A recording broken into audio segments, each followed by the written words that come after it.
Stand by. Stop! Drop the weapon! Folks, Wish SE. I'm here today in Massachusetts with Stu Fuller. Stu is a law enforcement officer and he's also a very fine instructor. His company, Cloverleaf Firearms, works with civilians and law enforcement and does a whole lot of different stuff. And Stu and I have known each other for a while and mostly corresponded via email and text messages and stuff. And Stu had an opportunity and said, hey, why don't you come down and we'll shoot and do a little training today. So Stu, how did you get started training? I mean, what was the impetus to start a company and do this? It really came down to, people said, wow, you're good at teaching. And it wasn't like you were good at shooting. Right.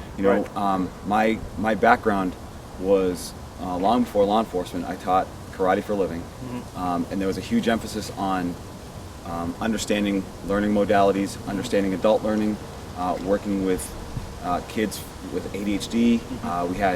That was when autism spectrum was really starting to come around. We were getting a lot of autism spectrum kids. So really my background is, quite honestly, more in teaching than it is in shooting. Right. So that's kind of where it started. I would say an average shooter. Right. And I wasn't. And now having watched you, shoot and seen you shoot and seen some of the videos, Stu is a really phenomenally skilled individual. What would you say is sort of the key, the 2 or 3 things that you do that really have allowed you to progress in terms of the ability and proficiency? Yeah, the 2 biggest things were getting to training every day, and whether it's just working my retention holster sitting in a chair at work while I'm working on a report, to spending 10 minutes dry firing, which I know you're a huge advocate of, to just designing drills that I kind of allow me to get some kind of flow and repetition, and I'll show you a couple of things later. Great. A lot of empty manipulation stuff. The 2 biggest keys for pistol shooting, actually, I would say the one biggest key that has really taken a pistol and rifle shooting to the next level is timing. And I don't think people really spend enough time on timing, because once you've got a clean trigger press, once you've got good recoil management, then really it's about, and Frank Proctor has been huge on this and really pushing it, is about reducing the lag time between I see what I want to see to pressing the trigger. Right. If you know your trigger press is clean and you get better and you reduce that timing, 50 yards moving with a rifle, easy mode now. And I've got plenty of video to show doing it. So. No, and I've seen some of the video, guys, and it's really impressive. So, you talked about this this timing and breaking that down once you've mastered the fundamentals of marksmanship, front sight trigger press. In terms of your group, and you work with a lot of different people. I know some of them are students of mine who've gone to you and spoken very highly of you. And vice versa. Where do you start with that student who's coming in, to really help them understand exactly what you're talking about? But someone's not going to get timing if they can't press the trigger. So a brand new student comes in one of your classes, how do you evaluate that and how do you communicate that importance? I think, and I'll just shift back to teacher mode for a second. I think that it's not good enough to tell anybody anything.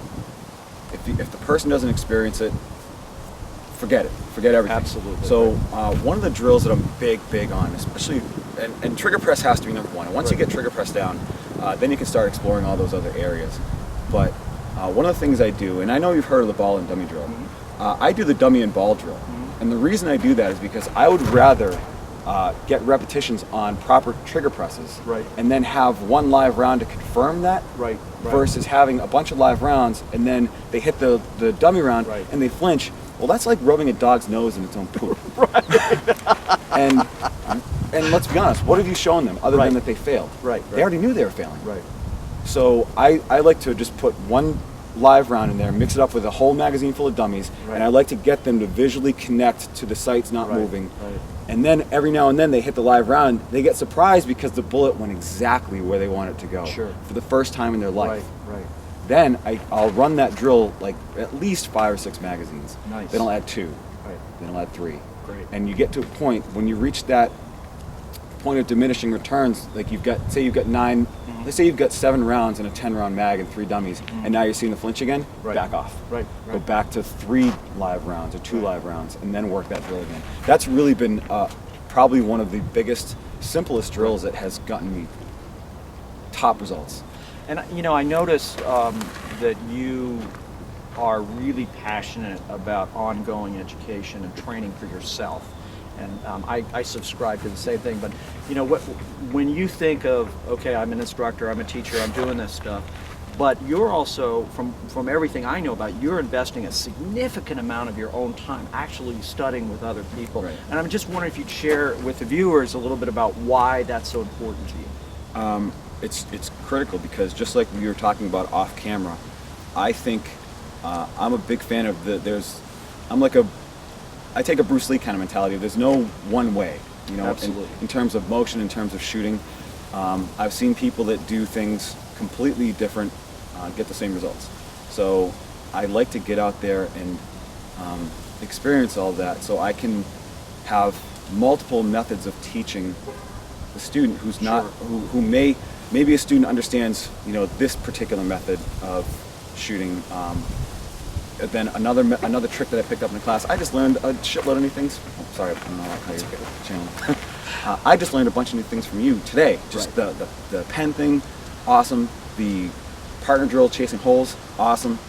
So more tools in the toolbox. And I know some people kind of poo-poo on the idea of having more tools in the toolbox in terms of tactical decision making. But when it comes to teaching, you better have more tools in the toolbox. Like I said, I'm a big fan of what Frank Proctor's doing. I had a chance to train with him. Huge on visual processing. That took my shooting to the next level. Dave Harrington, probably one of the finest combat shooting instructors in the country. His ability to leverage pressure on a square range out of you and is unparalleled. I know you speak extremely highly of Greg. I can't wait to get down and train with him. Yeah, Cruz is great. Yep. Well, it's interesting, and folks, I'm a big advocate of getting as much training as you can and training with different instructors in different schools. There is no right way to do it. I mean, yes, we have to be safe. Yes, we have to be able to deliver hits, but as much as you can afford to get different perspectives and work with different instructors and pull to fill that toolbox that Stu was just speaking about, that's going to make you a more proficient and skilled shooter, and ultimately as civilians that's what we want to do. Stu, I really want to thank you so much for giving a little bit of time. It was awesome. I'm looking forward to doing some more training with you this afternoon, and I want to thank all of you guys for watching, and finally, and as always, stay safe. Nice! So what the drill works, it starts off with the low ready, with magazine in hand, gun and slide lock. And whatever method you use to put the gun into battery for the first round, the next round you have to use a different method, the third round you have to use a different method. Got it. So there's a little bit of kind of thinking. Sure. So we run it for time. So I'll run this, and then I'll show you how I score it. Got it. Ready? Yeah. Okay, here we go. Strong side thumb. Power stroke. Full side thumb. Nice. Okay, so I ran that in 709. Right. And that was clean. Nice.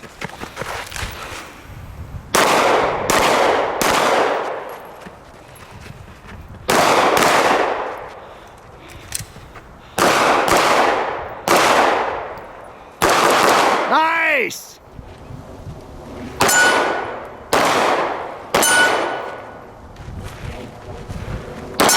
There it is. Yeah.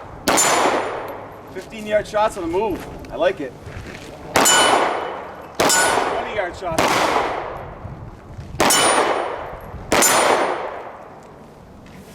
Nice.